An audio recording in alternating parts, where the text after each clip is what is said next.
વિદ્યાર્થી મિત્રો, ગયા વિડીયોમાં આપણે ચાક ગતિ ચેપ્ટરમાં સેન્ટર ઓફ માસ દ્રવ્યમાન કેન્દ્ર જે છે તે કેવી રીતે શોધી શકાય તેના સૂત્રોનો અભ્યાસ કર્યો. તમે તે થિયરીઓ જે છે એકદમ સહેલી છે, તે બધી થિયરીઓને પરીક્ષામાં જો પ્રશ્ન તરીકે પૂછાય તો તમે લખી શકો એવા તમે કેપેબલ થઈ ગયા છો અથવા તમે તૈયારી કરી રહ્યા છો, તો તેમાં વધુ મદદરૂપ થવાય અને વાસ્તવિક તે ટોપિકનો ઉપયોગ ક્યાં થવાનો છે તે આપણે આ વિડીયોમાં આજે જોઈશું અને વધુ દાખલાનો અભ્યાસ કરીશું. આપણી ટેક્સ્ટબુકના કેટલાક ઉદાહરણ દાખલા, કેટલાક એક્ઝામ્પલ કે મોડ્યુલના દાખલા અને કેટલાક જેડબલઈ નીટના દાખલાઓ પણ આપણે જોવાના છીએ. પીડીએફમાંથી બધા એમસીક્યુ તમારે આ ટોપિક પછી લખવાના છે. સેન્ટર ઓફ માસ પછી અલગથી કંઈ નોટ બનાવવાની ખાસ કોઈ રિક્વાયર છે નહીં, પરંતુ કોમ્પિટિટિવ એક્ઝામની તૈયારી કરતા વિદ્યાર્થીઓ જે છે તે અત્યાર સુધી થિયરીમાં આવેલા સૂત્રોની અલગ નોટ રાખે. તે સૂત્રોનો ઉપયોગ કરતા જેટલા દાખલા હું શીખવાડું છું તે દરેક દાખલાની નોંધ રાખે, જેથી તે ટોપિક એને વધુ દ્રઢ થઈ શકે અને સારામાં સારી રીતે તે પાર નીકળી શકે. તો આવો સેન્ટર ઓફ માસ જે છે તે ટોપિકને સમજતા વધુ ક્લિયર કરતા એમસીક્યુ દાખલાઓ ગણીએ. દરેકના દળ એમ હોય તેવા 3 કણોના બનેલા તંત્રના યામ અનુક્રમે 1-1, 2-2 અને 3-3 મીટર હોય તો દ્રવ્યમાન કેન્દ્રના યામ શોધો. વિદ્યાર્થી મિત્રો, યાદ કરો, આપણું સૂત્ર છે કે દ્રવ્યમાન કેન્દ્રનો સ્થાન સદિશ મેળવવો હોય તો દળ ગુણ્યા પોતાનો સ્થાન સદિશ, દળ ગુણ્યા પોતાનો સ્થાન સદિશ અને છેદમાં બધાનું દળ. તો દરેકનું દળ કેવું છે? એમ. તો એમ એનો સ્થાન સદિશ છે 1-1, અહીંયા 2-2, અહીંયા 3-3, છેદમાં બધાનો સરવાળો. હવે એક્સ એક્સનો સરવાળો થશે, વાય વાયનો સરવાળો થશે, ઝેડ હોય તો ઝેડ ઝેડનો સરવાળો થાય. તો એક્સનો સરવાળો એટલે 1 ને 2 3 ને 3 6, એક્સએમ 6, વાયએમ 1 3 3 6, વાયએમ 6. બધામાંથી એમ કોમન લીધો છે અને છેદમાં 3m છે, તો એમ કેન્સલ આઉટ થઈ જશે. 3 દુ 6, 3 દુ 6, તો એમ કેટલા મળશે? 2 અને 2. M1 અને M2 દળવાળા બે ગોળાઓ વચ્ચેનું અંતર r છે. તેમના દ્રવ્યમાન કેન્દ્રથી અંતર અનુક્રમે r1 ને r2 છે. તો નીચેનામાંથી કયો રિલેશન આવશે? તો ધારો કે આ 0 0 છે, RCM. હવે આ જે છે M1 જે છે અહીંથી R1 અંતર એટલે XM R1 ને YM 0, YM તો છે જ નહીં એટલે XM જ છે ને, અહીંયા -R1 અંતરે છે. તો દ્રવ્યમાન કેન્દ્રનું સૂત્ર આપણે આ પ્રમાણે મૂકી શકીએ. ધારો કે દ્રવ્યમાન કેન્દ્ર આપણે ઉગમ બિંદુ પર લીધેલું છે, તો ઉગમ બિંદુના યામ થશે 0 0, M1 અને એના યામ M2 અને એના યામ જે આપણે અગાઉ જોયું છે. આ ભાગ અહીંયા આવશે એટલે 0 0 થઈ જશે. અહીંયા M1 R1 વચ્ચે અને -M2 R2 is equal to 0. Minus છે ને પહેલી બાજુ લઈ જાઓ તો તે પ્લસ થઈ જાય. હવે M2 ને આ તરફ અને R1 ને આ તરફ જવા દઈએ તો આપણને એક વિકલ્પ મળે છે જે A છે. હમણાં મેળવેલ સૂત્ર પરથી આપણે એક દાખલો ગણીએ. 8 ગ્રામ અને 6 ગ્રામ દ્રવ્યમાનવાળા બે કણો વચ્ચેનું અંતર કેટલું છે? 40 સેન્ટીમીટર છે. તો 6 ગ્રામ દ્રવ્યમાન કેન્દ્રવાળા કણથી દ્રવ્યમાન કેન્દ્ર કેટલું દૂર હશે? તો ધારો કે M1 8 ગ્રામ અને એનો સ્થાન સદિશ R1, M2 6 ગ્રામ એનો સ્થાન સદિશ R2. આપણે હમણાં સૂત્ર મેળવ્યું છે કે દ્રવ્યમાન કેન્દ્ર ઉગમ બિંદુ ઉપર હોય તો M1/M2 બરાબર R2/R1. હવે બંને માટે આપણે છેદમાં યોગ પ્રમાણ લીધું છે, તો R1 + R2 બરાબર R થાય. એટલે અહીંયા આપણે આર રાખી દીધો છે. હવે R2 ઇઝ ઇક્વલ ટુ, તો આર છે એ આ બ્રેકેટની આ બાજુ આવી જશે, તો આ સૂત્ર આપણને મળશે. તો બધી જ કિંમતો આપણે અપલોડ કરી દીધી. આપી આર આપણને આપ્યો છે 40 સેન્ટીમીટર, M1 છે 8, ત્યારબાદ 8 + 6 સાદુરૂપ આપતા આપણને લગભગ 23 સેન્ટીમીટર મળે છે. તો આ આપણે યાદ રાખીશું. આવી રીતે અહીંયાથી જો 6 ના બદલે 8 થી કીધું હોત તો પણ આપણને તે મળી શકે છે. 6 માટે R2 હતો, 8 થી કીધું હોત તો આપણે આ જ રીતે R1 ને કરતા બનાવત અને આ જ રીતે આગળ સૂત્ર મેળવી શકત. વિદ્યાર્થી મિત્રો, એક સાબિતીનો દાખલો છે કે M1 M2 દળ ધરાવતા બે કણો વચ્ચેનું અંતર જો R હોય અને આ કણોના દ્રવ્યમાન કેન્દ્રથી કણોના અંતર અનુક્રમે R1 અને R2 હોય તો દર્શાવો કે R1 બરાબર આવી રીતે. હમણાં આપણે એક દાખલો ગણો, એનું ફાઇનલ સૂત્ર હમણાં મેળવતા મેં તમને શીખવાડ્યું. તે આ સૂત્ર તરીકે જ તમે આને યાદ રાખી શકો છો. ખાલી અંશ બદલાય છે. અહીંયા R1 હશે ત્યારે M2 હશે અને R2 હશે ત્યારે M1 હશે. આ હમણાં જ આપણે દાખલો ગણ્યો છે. તમારા સૂત્ર તરીકે નોંધી લેવાનું છે આ રકમને, અને રકમ એ શરત છે. સાબિતી હું તમને જસ્ટ બતાવું છું, તમારે સાબિત કરવાની જરૂર નથી. અગાઉ સાબિત કર્યું એમ એક પોઝિટિવ છે એક નેગેટિવ છે, એના સ્થાન સદિશ મૂક્યા, કિંમત મૂકી દીધી છે અને ઇઝ ઇક્વલ અહીંયા સુધી આપણે હમણાં સાબિત કર્યું હતું શરૂઆતના MCQમાં જ. એટલે એ બધી સાબિતી કોમન છે. આ થિયરી પણ આપણે સાબિત કરી હતી, આ બાબત પણ. ત્યારબાદ મેં હમણાં તમને કીધું હતું કે છેદમાં જે છે એ યોગ પ્રમાણ લેતા છેદમાં યોગ કરી નાખ્યો હતો, બરાબર. R1 R2 R હતો અને એના ઉપરથી આ સૂત્ર છે. તો તમે આ સૂત્ર યાદ રાખશો, આ સૂત્ર જે છે તમે નોંધી લેશો અને ક્યારેક કામમાં આવે તે પણ જોઈ લેશો, જે JEE નીટમાં ઇઝીલી શોર્ટકટ તમે કરવામાં મદદરૂપ થશે. જો આ દાખલો હમણાં જે સૂત્ર જો એનો ઉપયોગ કરી શકાય એવો છે કે 20 કિલોગ્રામ અને 10 કિલોગ્રામ દળના બે ગોળા, એમની વચ્ચેનું અંતર 42, એટલે આપણને R આપેલો છે. આ તંત્રના દ્રવ્યમાન કેન્દ્રનું સ્થાન 20 કિલોગ્રામથી કેટલું હશે તે તમે શોધો. તો અહીંયા જો R1 છે, R2 છે. હવે સાબિતી આપવાની જરૂર નથી, અહીં ગણેલો જ દાખલો, પણ આપણે ડાયરેક્ટ આ સૂત્ર લગાવી દઈશું. હમણાં આપણે મેળવ્યું R1 બરાબર, મેં તમને શીખવાડ્યું હતું 1 હોય તો અહીં M2 અને R2 હોય તો M1. R વડે તો ગુણવાનું છે, છેદમાં સરવાળો છે. તો આપણે જોશું R1 આપણે શોધવું છે. બાજુમાં આખો દાખલો ગણેલો છે, પણ આપણે MCQ કઈ રીતે સોલ્વ કરી શકીએ તમે જુઓ.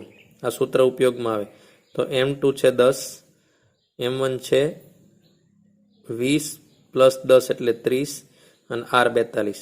તો 1/3 14 3 42 જવાબ આવી ગયો છે, જે અહીંયા ખરેખર સમીકરણ મેળવ્યા પછી 14 મીટર જવાબ આવે છે, જે અહીંયા તમે ઇઝીલી આ સૂત્રની મદદથી મેળવી શકો છો. હવે તમે ધારો કે R2 થી તમને પૂછ્યું હોત, એટલે કે 20 ના બદલે 10 કરી નાખે કે 10 કિલોગ્રામની સાપેક્ષે કેટલું હોય, તો તમારે ખાલી અહીંયા 1 કરવાનું છે, બીજો કોઈ ફરક નથી. અહીંયા 20 આવશે, 2/3 14 × 2 = 28 તમને મળશે. તો આ અગત્યની બાબત છે અને આ સૂત્ર જે છે એનો આ ફાયદો છે. કણોના તંત્રમાં 2 ગ્રામ 3 ગ્રામ 5 ગ્રામ દળના યામ અનુક્રમે આટલા આપ્યા છે, XYZ XYZ XYZ. તો સેન્ટર ઓફ માસ શોધો. તો આપેલી વિગતો તમને દર્શાવી છે, ડાયરેક્ટ આપણે સૂત્ર તરફ જ જઈશું સેન્ટર ઓફ માસ માટે. સીધા અહીંયા XX નો સરવાળો, YY નો સરવાળો, ZZ નો સરવાળો કરીશું તો આપણને સ્પષ્ટ દેખાય છે. X ના સરવાળા માટે કે 3 અહીંયા 2 વડે ગુણાકાર કરી નાખ્યો, 2 વડે ગુણાકાર, અહીંયા 3 વડે ગુણાકાર, 3 વડે બધાનો, અને અહીંયા 5 વડે. હવે XX નો સરવાળો કરીશું તો 6 9 15 અને 25, તો 40 આવવા જોઈએ. તો X એમ 40 દેખાય છે. Y એમ 6 9 15 15 30, 0 15 5 20. તો XYZ એમ મળી ગયા, છેદમાં 10 સરવાળો છે. બધાને આપણે ભાગાકાર કરી નાખીશું તો 4 3 2 એ આપણને RCM મળશે. આકૃતિમાં દર્શાવેલ નહિવત વજન ધરાવતા ઘડિયાળના ડાયલ 10 સેન્ટીમીટર ત્રિજ્યાના નહિવત વજન ધરાવતા ઘડિયાળના 10 સેન્ટીમીટર ત્રિજ્યાના ડાયલ પર 3, 6 ને 9 અને 12 કલાકની નિશાની ઉપર અનુક્રમે 30, 60, 90 અને 120 ગ્રામના પથ્થર મૂકવામાં આવે છે. તો આપણે તો એટલું જોવાનું છે કે ભાઈ અહીંયા સેન્ટરથી 10 સેન્ટીમીટર અંતર છે અને આ ચારનું તંત્ર છે. તો એનું સેન્ટર ઓફ માસ તમે શોધો, એટલે કે એના યામ તમે શોધો. તો આપણે M1, M2, M3 આપી દઈશું અનુક્રમે. હવે જો આનો સ્થાન સદિશ આપવો હોય તો આ x યામ છે એટલે ખાલી કેટલું આવશે અહીંયા, તો 10 અને y શું આવશે 0. આમાં તો આ જે છે એને આપણે 120 કહીશું અથવા 60 કહી દે, એવી રીતે આમ જઈએ તો 60 કહીશું તો આના યામ આપણને શું મળશે, તો કે x યામ 0 અને y યામ છે એ -10 છે, ઋણ y છે. એટલે અહીંયા y યામ 0 પરંતુ x યામ જે છે એ -10 છે. અહીંયા તો y યામ છે એ 10 છે ને x યામ 0 છે. તો આના યામ અનુક્રમે આપણને ખબર પડશે કે 10 અને 0, અહીંયા ખબર પડશે 0 અને -10, અહીંયા આપણને મળશે -10 અને 0, અને અહીંયા મળશે 10 અને 0 અને 10. રાઈટ. પછી તરત આપણું સૂત્ર છે તો આપણે ખૂબ ઝડપથી જોઈશું. અમે હમણાં તમને યામ કીધા છે, જે તમને આવડે છે યામ બધા આપેલા છે, જે મેં તમને અગાઉ હમણાં જ કીધા હતા. સીધા આપણે સૂત્ર ઉપર આવશું. તો આ આપણું સૂત્ર છે. સૂત્રમાં બધી જ કિંમતો આપણે રાખી દઈશું. હવે આનું 3 વડે ગુણાકાર કરીશું. અહીંયા બધાનો ગુણાકાર કરી x નો સરવાળો, y નો સરવાળો, z નો સરવાળો આપણે કરીશું. તો બધાનો આપણે ગુણાકાર કરી દીધો અહીંયા. ત્યારબાદ x યામના બધાના સરવાળા અને y ના સરવાળા. તો આપણને આવી રીતે x નો સરવાળો મળશે, y નો સરવાળો મળશે. આ બધા જે છે એ કેન્સલ આઉટ થઈ જશે. તો છેલ્લે આપણને મળશે -2 અને 2. 10 માળના મકાનની અગાશી ઉપર ઉભેલો એક છોકરો જુદા જુદા વજનના 4 પથ્થર જમીન ઉપર પડતા મૂકે છે. કોઈ એક સમયે 500 ગ્રામનો પથ્થર 8મા માળે છે, 400 ગ્રામનો પથ્થર 6ઠ્ઠા માળે છે, 1 કિલોગ્રામનો પથ્થર એટલે 1000 ગ્રામનો પથ્થર 3જા માળે છે અને 600 ગ્રામનો પથ્થર પહેલા માળે પહોંચ્યો હોય. તો તે સમયે ચારે પથ્થરોનું જે તંત્ર છે એનું સેન્ટર ઓફ માસ તમે શોધો. તો દળ બધાના આપ્યા છે અને ફ્લોર જે છે એ બધાના સ્થાન સદિશ છે. તો આપણે શું કરીશું કે દળ ગુણ્યા સ્થાન સદિશ પ્લસ દળ ગુણ્યા સ્થાન સદિશ બધાના છેદમાં બધા દળનો સરવાળો. પહેલા પથ્થરનો 8મા માળે પહોંચ્યો છે, આ જે કેરેટ લખવાની કોઈ જરૂર નથી. બીજો પથ્થર 6ઠ્ઠા માળે, ત્રીજો જે છે 3જા માળ ઉપર ને ચોથો જે છે એ પહેલા માળ ઉપર. જો કોઈ ઉપર જતો હોય તો 100% આપણે યામ આપવો પડે કે પ્લસ જે કેરેટ છે માઇનસ જે કેરેટ બધા નીચે જ આવે છે, એટલે એક ડાયરેક્શનમાં હોવાથી એની કોઈ વેલ્યુ નથી. આપણું સૂત્ર છે એ મૂકી દીધું છે આપણે. 500 ગ્રામ ગુણ્યા 8 છે, 400 ગુણ્યા 6 છે, બધામાં જે કેરેટનો કોઈ કિંમત નથી. તો આ બધાનો ગુણાકાર અને ત્યારબાદ સરવાળો તમે કરતા 10,000 ભાગ્યા 25 એટલે 4 જે કેરેટ એટલે ચોથા માળ ઉપર એનું સેન્ટર ઓફ માસ જે છે તે હશે. આ જે છે આપનું ટેક્સ્ટ બુકનું જ ઉદાહરણ 3 છે. ઉદાહરણ 3 એક આકૃતિ દર્શાવી છે. એ પ્રમાણેના પરિમાણોવાળી L સમાંગ એટલે બધી જગ્યાએ દળ સરખું પથરાયેલું છે તેવા આકારની લેમિના એટલે કે પાતળી સપાટ તકતી નું દ્રવ્યમાન કેન્દ્ર શોધો. આ તકતીનું દળ જે છે એ 3 કિલોગ્રામ છે. તો જો આ ગણતરીમાં કેવું છે કે દરેકને એક સેન્ટર ઓફ માસ છે, દરેકનો સ્થાન સદિશ લીધો છે અને આપણે જેમ ગણીએ એમ દળ ગુણ્યા સ્થાન સદિશ, દળ ગુણ્યા સ્થાન સદિશ એવી રીતે આપણને મળશે. આપણે ધારી લઈએ કે આ એક બ્લોક જે છે એક બ્લોક એનું દળ m છે, દરેક બ્લોક જે છે એનું માસ જે છે એ કેટલું છે m. તો આપણે શું કરીશું, આ બંનેનું સેન્ટર ઓફ માસ લઈ લઈએ અહીંયા. તો આ બંનેનું સેન્ટર ઓફ માસ અહીંયા લઈ લઈએ એટલે અહીંયા xm કેટલો આવશે તો કે 1/2 અને ym કેટલો આવશે તો એ પણ અહીંયા જે છે એ 0.5 આવશે, અડધે છે એટલે, અને આ છે એ 1.5 આવશે અહીંયા. એટલે એવી રીતે 1 મીટર અહીંયા છે, અહીંયા 2 મીટર છે. તો અહીંયા 1.5 મીટર આપણને મળશે. તો 2m ગુણ્યા એનું સ્થાન સદિશ અને પછી આનું, અથવા તો તમે આ બંનેને ભેગા લઈને આનું અલગ કરો. આ બંનેને ભેગા લો તેનું સેન્ટર ઓફ માસ અહીંયા આવે. તો અહીંયા જે તમે લેશો એ 0.5 આવશે અને અહીંયા 1.5 આવશે. બેમાંથી એક કોઈનું લઈ અને તમે ગણી શકો છો. ધારો કે C1 C2 નું તમે કમ્બાઈન કરો, અથવા C1 C2 નું અથવા C1 C3 અને પ્લસ આનું એકનું કરી નાખો સેન્ટર ઓફ માસ જે છે તે. તો જોઈએ આપણે, અથવા આપણી પદ્ધતિ મુજબ જો આપણે C1 ના યામ જોઈએ તો તે 1/2 અને 1/2 છે. તમે આ ગ્રાફમાં જોશો તો તમને દેખાશે. જેમ કે જો C1 છે તો એનો યામ x યામ અને y યામ બે 1/2 છે, રાઈટ.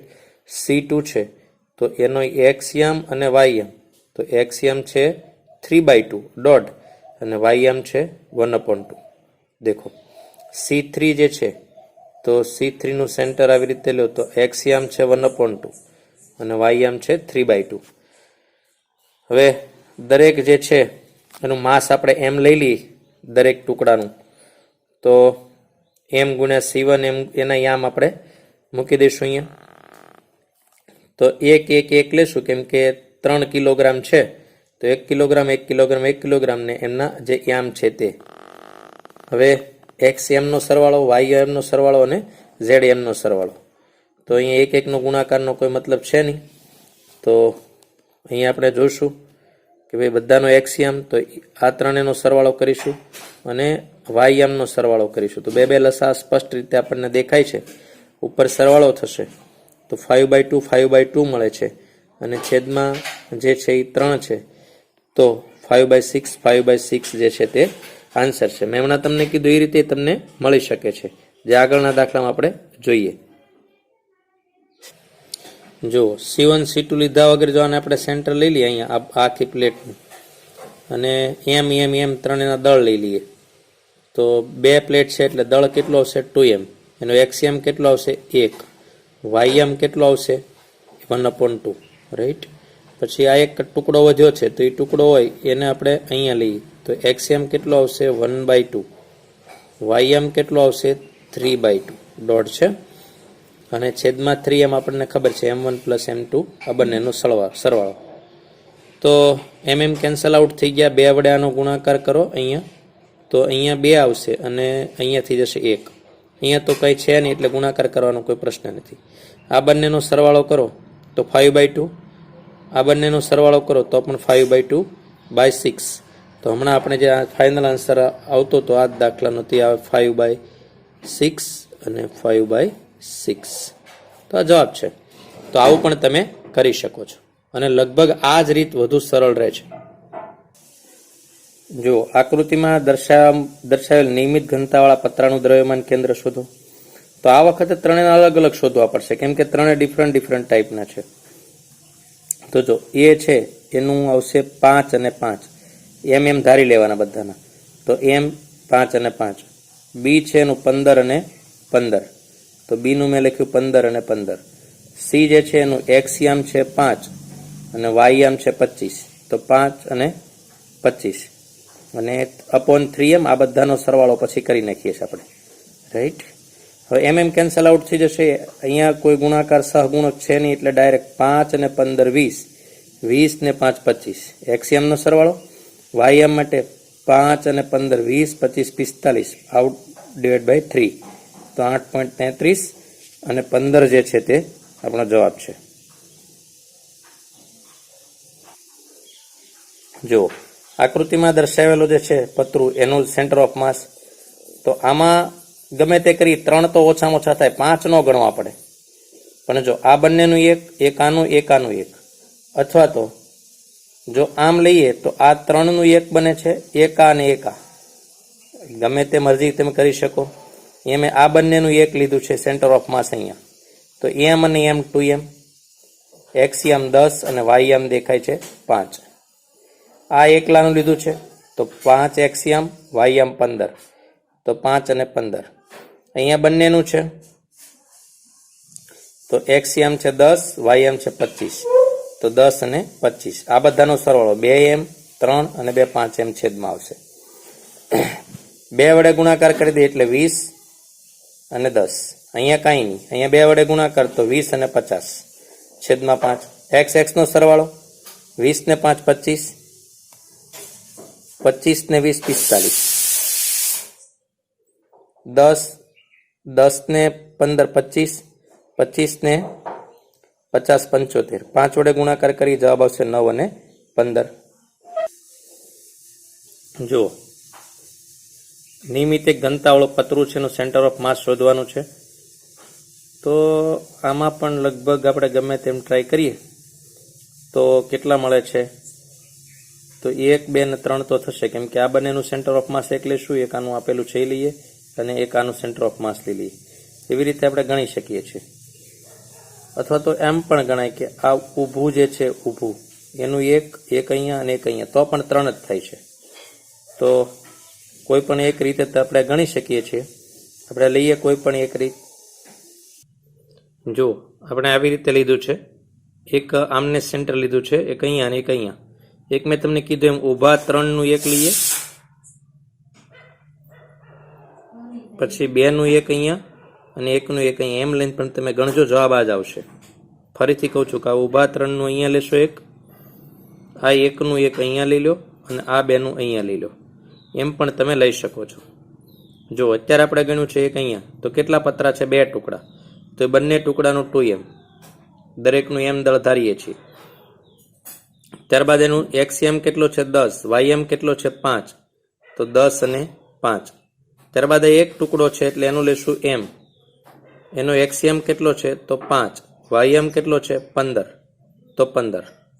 ત્યારબાદ 3m, આ ત્રણેયનો એક ટુકડો છે, તો ત્રણેયનો એક ટુકડો છે, એનો xm કેટલો આવશે? 15 અને ym કેટલો આવશે? 25, તો 15 અને 25 છેદમાં 3 ને 4 ને 2 6m. રાઈટ. હવે 2 વડે ગુણાકાર કરીશું એટલે 20 અને 10. અહીંયા કંઈ જ નહીં, 5 15 એમ. 3 વડે 45 75, એમ કેન્સલ આઉટ થઈ જશે, છેદમાં 6 વધશે. x નો સરવાળો, y નો સરવાળો. 20 ને 5 25, 25 ને 45 70. અહીંયા 10 10 ને 5 15, 15 75, સોરી 10 10 ને 15 25, 25 75 100.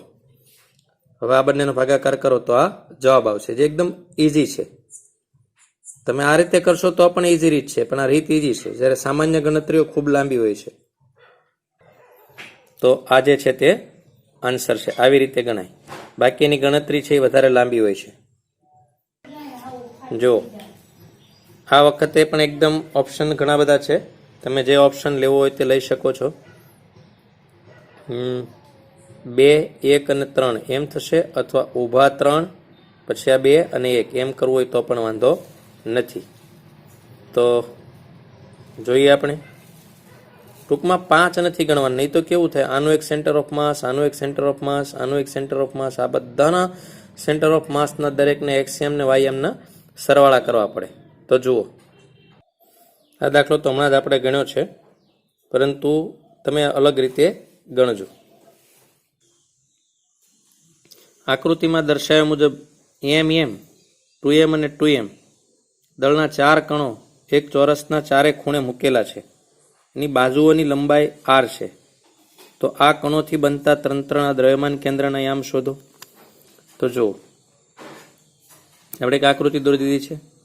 હવે આ જે છે એ બધી બાજુ જો r r r હોય તો આખો જે પાયથાગોરસના પ્રમેય મુજબ આખો જેનો વિકર્ણ છે એ √2r હોય. આખો જે છે એ કેટલો હશે? √2r. હવે એનો અડધો એટલે √2r/2.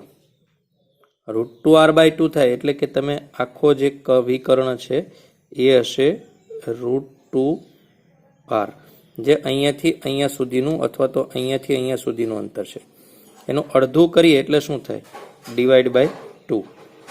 2 ને તમે તોડી દો એટલે 2 √2 અંદરથી નીકળે, √2 × √2. તો આપણને શું મળશે? r/1 √2. √2 કેન્સલ થઈ જાય. 2 ને તમે મારી દો એટલે અંદરથી 2 √2 નીકળે, √2 × √2. એક √2 કેન્સલ થશે અને √2 મળશે. તો આ આપણું ડિસ્ટન્સ થઈ ગયું છે. રાઈટ. આપણું તો શું છે? દ્રવ્યમાન કેન્દ્રનું અંતર શું છે? ભાઈ માસ અને એને ગુણ્યા એનો સ્થાન સદિશ. તેથી ચારે ચાર દળ જો આ એમ દળ છે એના યામ તો 0 0 છે, આ જે છે એના યામ 0 અને આર, આના યામ છે R0, આના યામ છે R અને R, રાઈટ? R જેટલું આમ, R જેટલું આમ. ઠીક છે, તો આપણે શું લખીશું? દરેકનું દળ એને ગુણ્યા યામ, દરેકનું દળ એને ગુણ્યા અને છેદના બધાનો સરવાળો. તો જો આપણું સૂત્ર છે આ દળ યામ આપણે રાખી દીધા. બધામાં જ તમને ખબર છે કે બધા ગુણાકાર આપણે કરી નાખીશું. ગુણક અહીંયા તો કંઈ કરવાની જરૂર નથી, એમ કેન્સલ થઈ ગયો છે, રાઈટ? પછી અહીંયા ગુણાકાર થશે 2 વડે, અહીંયા થશે. તો જો XM નો સરવાળો કેવો થશે? 0, ત્યારબાદ R, ત્યારબાદ અહીંયા 2R, ત્યારબાદ અહીંયા 0, રાઈટ? YM નો સરવાળો 0, અહીંયા પણ 0, અહીંયા 2 વડે ગુણાકાર એટલે 2R, અને અહીંયા 2 વડે ગુણાકાર એટલે 2R, રાઈટ? તો બધાનો સરવાળો 6M છે, એમ કેન્સલ થઈ જશે. તો અહીંયા શું છે? 3R/6, અને અહીંયા શું છે? 4R/6, જેને તમે 2 વડે ભાગાકાર કરો તો R/2 અને 2R/3 જે છે આપણને આન્સર તરીકે મળે છે. સમાન દળવાળા 4 કણોને R લંબાઈવાળા એક ચોરસના 4 ખૂણા ઉપર મૂકેલા છે. જો ચારે વિકિરણના છેદન બિંદુ યામ પદ્ધતિના ઉગમ બિંદુ ઉપર હોય તો તંત્રનું દ્રવ્યમાન કેન્દ્ર શોધો. વિદ્યાર્થી મિત્રોમાં કંઈ ગણો ન ગણો તરત જ ખબર પડી જાય કે અહીંયા 0 0 યામ આવશે એના, કેમ કે બધા ખૂણે દળ સમાન છે તો કોઈ પ્રશ્ન જ નથી, તો આન્સર 0 0 આવશે. પણ છતાં આપણે સાબિત કરી લઈએ. ચારેના દળ જે છે સમાન એમ લઈ લઈએ. R1 એટલે કે સ્થાન સદિશ જે બધા ખૂણાના છે એ તમે જોઈ લો. દરેક ખૂણા ઉપર અહીંયા છે, અહીંયા છે, અહીંયા છે. તો ટોટલ R હોય તો R/2 X યામ અને Y યામ જે છે એ બધાના અહીંયા આકૃતિમાં જો આપેલા છે, અથવા તો તમે નીચે પણ આપણે એ જ રીતે આપેલા છે. ટોટલ અંતર R છે તો R/2 હોય અહીંયા. તો જો એ પોઈન્ટ છે તો એના યામ જે છે એ R/2 અને R/2 છે. બી પોઈન્ટ જે છે તો માઇનસ અહીંયા X યામ છે એ -R/2 છે, અને Y યામ છે એ +R/2 છે. સી પોઈન્ટ જે છે તો સી પોઈન્ટનો X યામ જે છે એ -R/2, અને Y યામ જે છે અહીંયા આ ભાગ જે છે તે પણ -R/2, બંને માઇનસ છે. અહીંયા જે છે ડી પોઈન્ટ તો એનો X યામ પોઝિટિવ છે, Y યામ છે એ નેગેટિવ છે. તો દરેકનું દળ યામ રાખીને આપણે કરીશું ગુણાકાર અને મૂકીશું સૂત્ર સીધું. બધાના યામ આપણે લખી દીધા છે. આપણે જે અગાઉ વાત થઈ તે મુજબ જ સેન્ટર ઓફ માસ દરેકના આપણે એમ રાખી દીધી. 1 2 3 4 તો 4M સરવાળો છે, અને બધાના X યામ Y યામ અહીંયા સુધી સરવાળો, અહીંયા Y યામનો સરવાળો, જે એકદમ બેઝિક સાદું રૂપ છે. તમને ખબર છે કે 0 0 આવશે.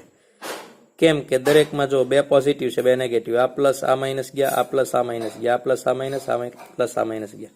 એ સમાન દળ હોય તો એના યામ જે છે એ આપણને કેવા મળશે? 0 0 મળશે.